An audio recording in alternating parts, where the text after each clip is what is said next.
There is a garden, there is a city, and there's a kingdom of God. And it is beautiful, and he is bringing it right now into our midst.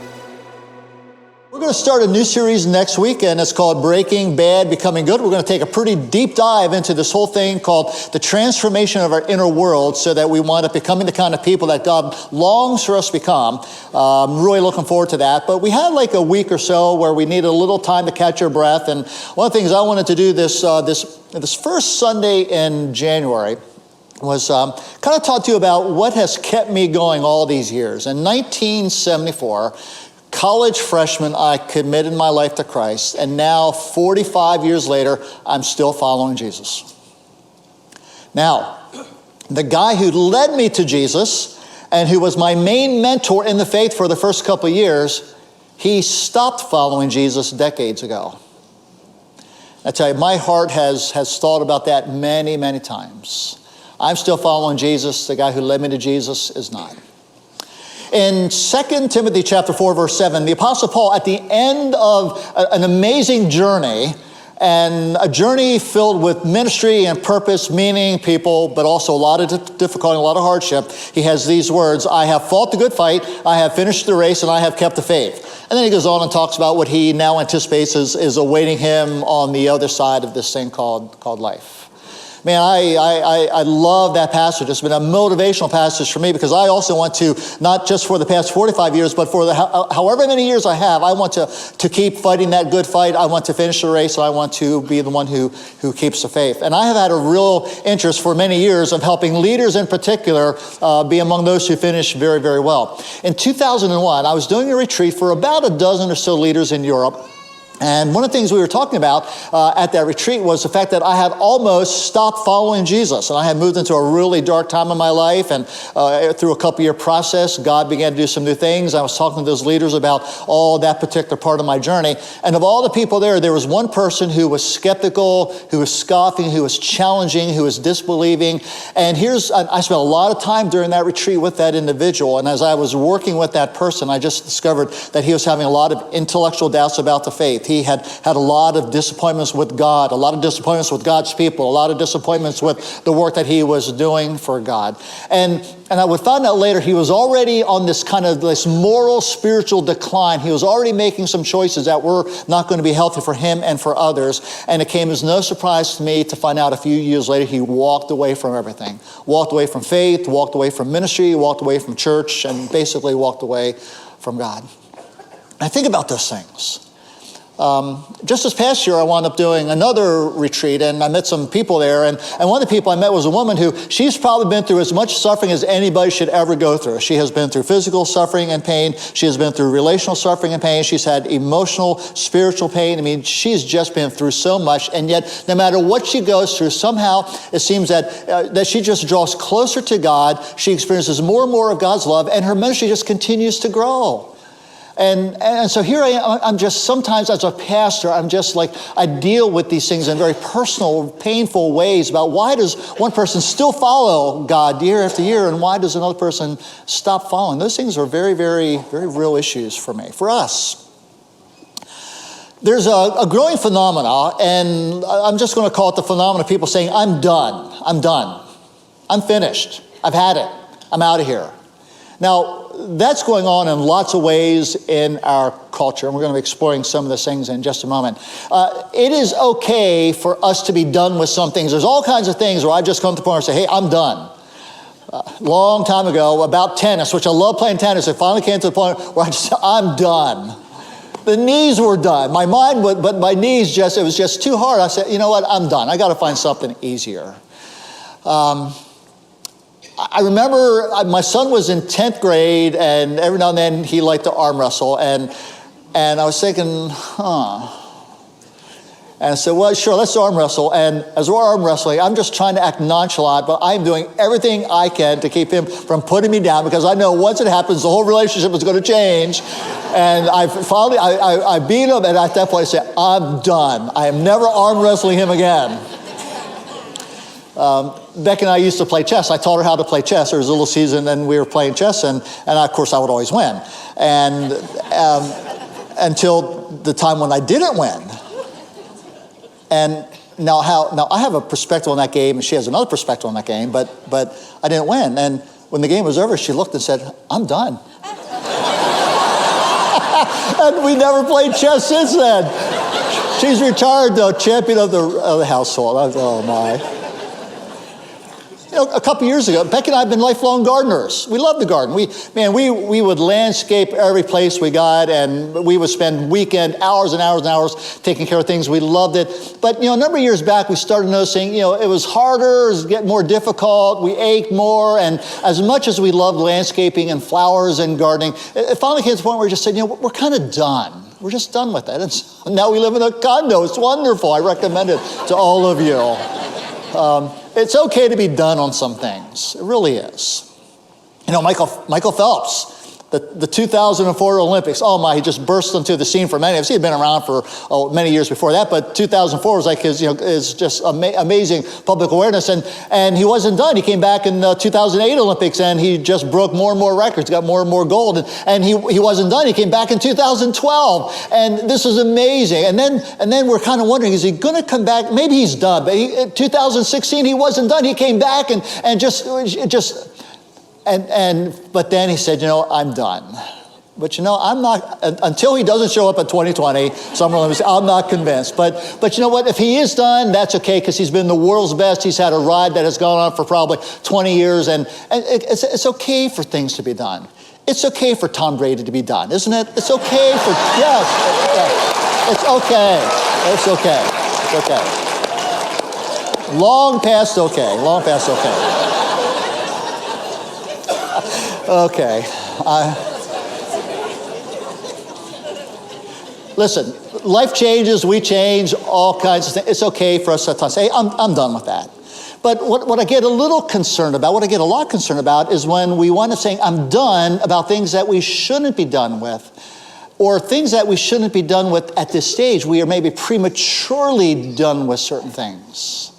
Man, there's a lot of things where we're saying we're done and we shouldn't be done. I mean, we have people say, I'm done with that relationship. I'm just done. We have people saying, I'm done with this marriage. I'm done with this family member. I'm done with this friend. I've heard people say to me, Pastor Brian, I'm just done caring. I'm just done. I'm done being responsible. I'm done hanging in there. I'm done trying to make a difference. And when I hear those things, I was like, oh, please don't be done with those things. Now, there's all kinds of things going on in our culture that is making it easier for us to say, I'm done, when we shouldn't be done. Our culture is seeing now lower levels of commitment. Every year, lower levels of commitment. As a culture, that's just a phenomenon that's growing. Every generation has lower levels of commitment than the previous generation. I think very interesting and very closely connected, and I don't have time to explore the connection, but more and more people have lower levels of trust than ever before. And so I think we can already, though, see some of the connection. When you have very low levels of trust, and you're obviously going to have low levels of commitment. Why would you be committed to something that you don't trust? And so as those two things are growing stronger in our culture, it's making it easier for many people to say, I'm done, about things that they really shouldn't be done with, at least not yet. And then to that, the very fact that there are a lot of things in life that are really hard, and we have a lot of different options. And so when we have low commitment and low trust and things are really hard and we have options, well, then I understand why people are, I'm done, but I'm going to go over here and find something different. I'm done with that. Let me go over here. I understand that's just part of what's going on in our culture. And that also sort of gets imprinted into the church and people's thinking about God and church and faith and Jesus and Christianity. But in addition to that, there are a couple of other things that really come into a lot of people coming to the point where they just say, I'm done with this God thing. I'm just done with church. I'm done. And I have wrestled with each one of those things personally, because there have been times when I have wanted to say, I think I'm done. One of those things is just intellectual doubt. The challenges against Christianity are so strong.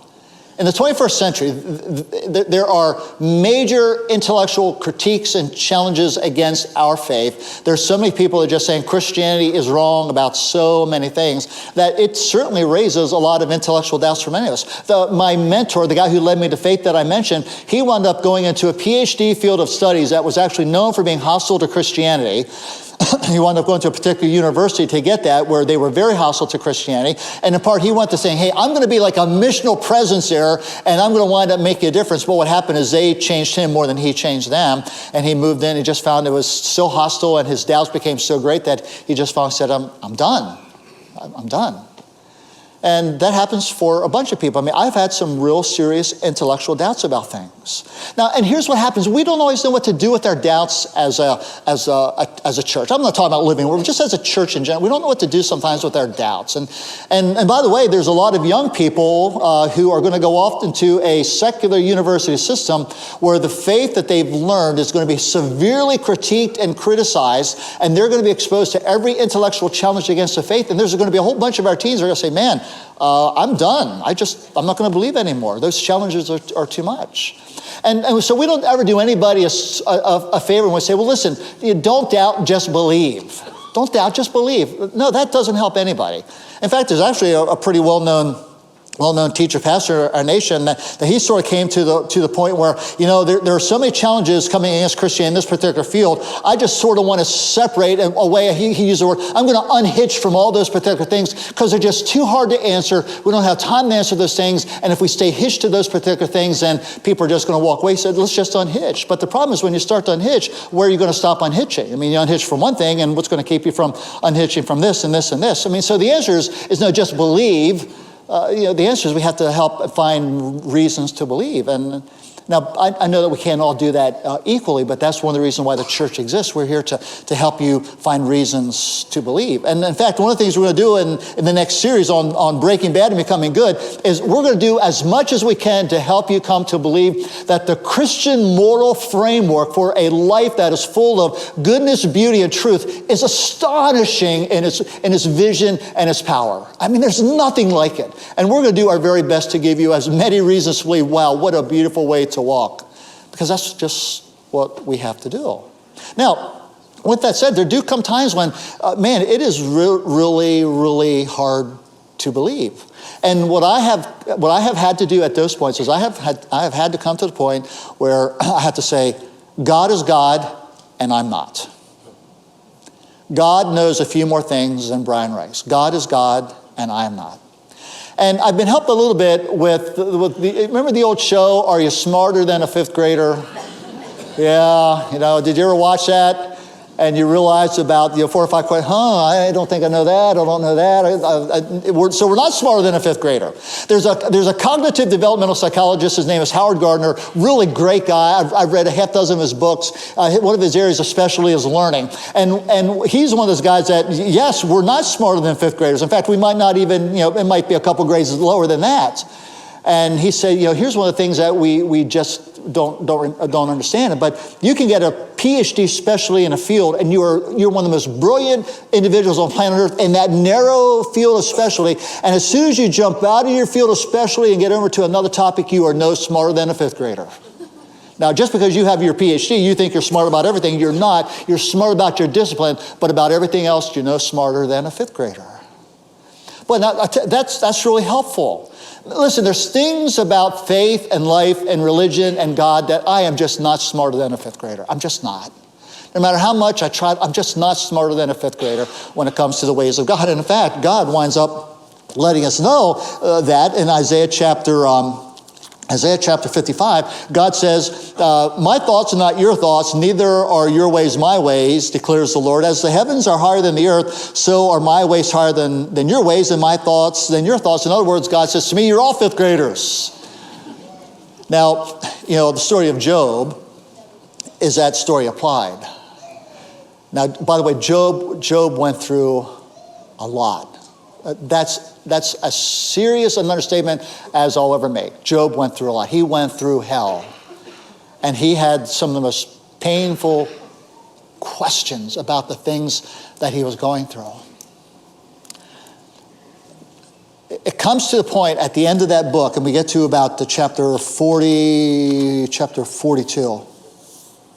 where Job is discovering that he is not smarter than a fifth grader when it comes to the ways of God. Chapter 40, verse 3. Job answered the Lord, I am unworthy How can I reply to you? I'm going to put my hand over my mouth. I've spoken once. I have no answer. I've spoken twice. I'm going to say no more. Chapter 42, God, surely I spoke of things I didn't understand, things that are too wonderful for me to know. What's happened to Job by the end of the book, he's come to a point where, God, I just understand your ways and thoughts are higher than my ways and thoughts. And yes, I've got questions. I've got serious questions. But God, you're God and I'm not. And listen, we will keep on looking for answers and we'll keep on doing everything we can to get you the best, rigorous, robust belief about Christianity in this 21st century as we can get to you. But there are going to come times when we just have to say, God, you're God and I'm not. Is that okay? God, you are God and I am not. Second thing, disappointments with God. In fact, not only disappointments with God, but disappointments with God's people. My word, if it's not bad enough just being disappointed with God, the way sometimes we as God's people act, and we get really disappointed with God's people. I'm not going to talk about that when, if you're a Facebook friend with me and you want to go check out my Facebook page, I just put a little thing on the Facebook today. It's about, what do we wind up doing when we're disappointed with people? And it's not my words, it's from Mother Teresa. They're beautiful words. I bet you're familiar with them. Just go check that out if you want to. But disappointed with God. It's God, things happen. Things happen that we wish would not happen. Bad things happen, hard things happen, painful things happen. And our expectation is, well, God, why are you letting those bad, hard things happen? God, why aren't you doing something about these bad and hard things? And we don't get an answer that's even close to satisfying, and we just start to get disappointed with God. And it's one of the reasons why in 2019 we did our series on the mystery of suffering. I mean, it is a mystery that every single one of us will deal with, and sometimes very, very significantly. Many of us dealt with that in 2019. Some of us are going to deal with it in 2020. Others, it might be not till 2023. But at some point, this thing called suffering and difficulty erupts in our life. And boy, at those times, we get seriously disappointed with God. And it's not just intellectual, it's emotional. We just don't know what to do with the raw emotion that we are feeling. And if we don't learn what to do with that disappointment with God, it's going to be real hard for us at some point to say, look, I'm done. God hasn't worked out the way I want. I'm done. That was actually my journey in the late 1990s. God was not at all working the way that I expected him to work. Things were not materializing at all the way that I had wanted. God was not, working the plan the way that I wanted him to work. And I had some severe disappointments with God. And so severe that it came to the point where, God, I just don't know if I want to keep on following you anymore. And now listen to this, okay? I do not want this to be discouraging. I did not get that resolved in a couple days. I did not get it resolved in a couple weeks or even a couple months. It was a process of a couple of years where it got resolved in my life. But listen, that's just the nature of things. Life can be so hard and so painful. We just have to keep on walking. We have to just keep on walking with God in some of these disappointments. Here's what I learned. If God is God, no matter what about my intellectual doubts, about my disappointments, God is God no matter what. And that is one of the things that Daniel's three friends learned. I don't know if you're familiar with the story of Daniel, who was one of the wisest individuals in the Old Testament. He wound up having a very highly positioned job for many foreign kings, and he gave very great, outstanding advice. He had three friends who were also colleagues in this wise person business, and yet they were of the Jewish faith, and they were serving a king who believed in other gods. In fact, they were serving a king who the king believed he was God, and the king set up this huge golden statue and commanded everybody to worship him, the king, through the statue. And of course, that was anathema to Jews because they would only worship one God. And word got out that these three people were not going to wind up worshiping the king. And he said, well, that's not going to be good. And so he winds up creating a situation. He calls a man, I'll pick up the story. The names are Shadrach, Meshach, and Abednego. And the king says, guys, there's a fiery furnace. I'm going to make it really hot. I'm going to throw you in it unless you bow down and worship me. And King Nebuchadnezzar, we do not need to defend ourselves before you in this matter. Well, that alone takes a lot of guts, doesn't it? If we are thrown into the blazing furnace, now listen to this, the God we serve is able to deliver us from it, and he will deliver us. Na, na, na, na, na, na. It's kind of what they're saying to the most powerful king of the world at that point. Our God is able to, and our God will. Hey, wow, what faith. But that's not the real faith. The real faith comes in the next sentence. Even if he does not, we want you to know, Your Majesty. You hear the little, we will not serve your gods or worship the image of gold you have set up.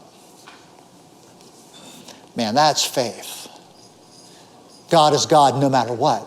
Oh yeah, he will deliver, he can deliver us, he will deliver us, but even if he doesn't, he is God, we are not, he is God no matter what.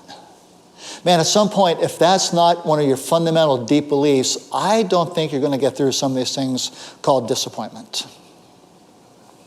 Boy, we come to the New Testament, and Jesus is having the exact same conversation with some of his followers. In John chapter 6, he's talking about some pretty challenging things to a large group of people, and this large group of people are actually called disciples. There's a lot of disciples, people who are following Jesus, and as he's saying some hard things to them, they're saying, well, we don't know if we like this. We don't know if we agree with this. Jesus, if this is what you're all about, we're just kind of disappointed with who you are. You're not who we thought you were, and they stopped following him. A lot of people stopped following Jesus at that point. So we read in John chapter 6.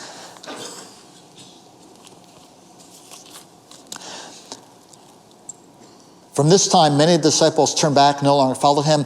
Verse 67, you do not want to leave too, do you? Now he's looking at the 12, the real close core. Simon Peter answered him, Lord, to whom shall we go? You have the words of eternal life. We have come to believe and to know that you are the Holy One of God. Jesus, where else will we go? Man, listen, you might be in a situation where you feel disappointed with God. Where else are you going to go? I mean, the grass is not greener on the other side where God isn't. Where else are you going to go? I have never had a single conversation with a person who has come to the point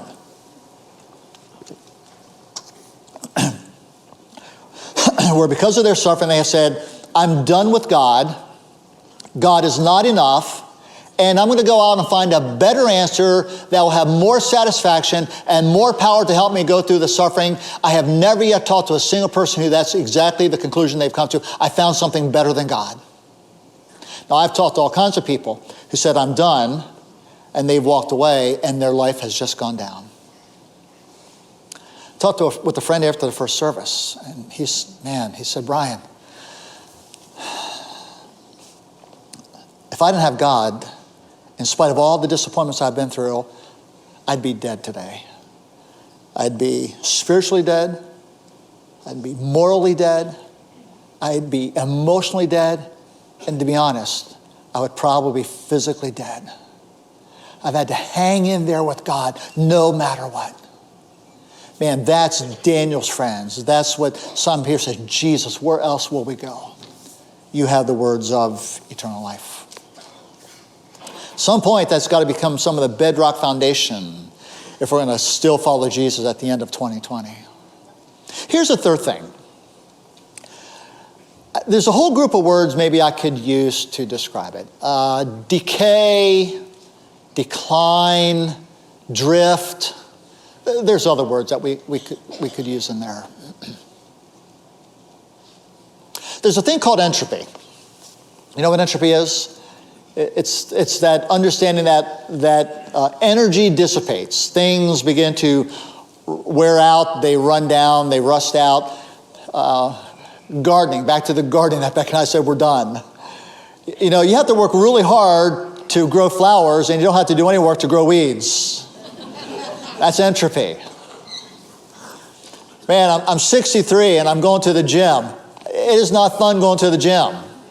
But I tell you what, you know, muscle turns to flab and fat accumulates real easily. As soon as you stop exercising, as soon as you start being healthy, you don't stay there, you just go downhill. It's called entropy.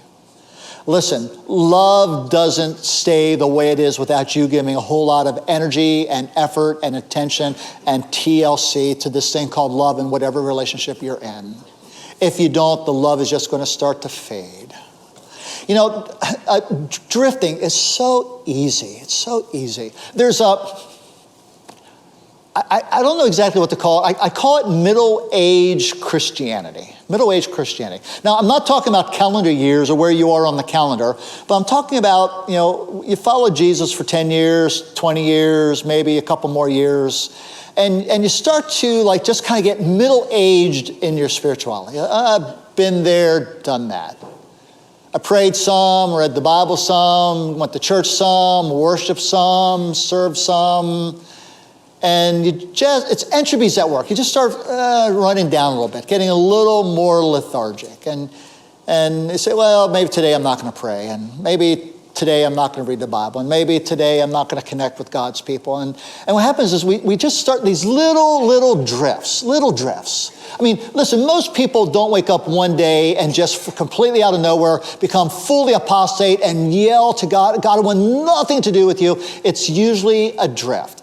A slow drift. But a slow drift that goes on for months and years can wind up taking you pretty far away. And one day you wake up and you realize, I think not only am I done, but I think I've been done for a while.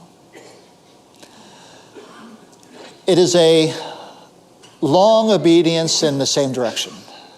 We're always going to have to fight against spiritual entropy. We're always going to have to be highly intentional about doing the things that bring life. I mean, prayer does bring life, and reading the scripture, allowing God's words to flow into you from the Bible, it brings life. Worshiping here on Sunday mornings, it brings life. Connecting with one another here and in small groups in a mid-sized community, it brings life. Getting out there and serving others, it brings life. But it's going to bring life today, and then you're going to have to do it again tomorrow, and you're going to have to do it again next week. And you see, those things bring life, and at some point when we stop to say, well, I've been there and done that, and we stop doing it, and then we stop losing the source of life that is coming in and keeping us fresh and vital and warm and connected.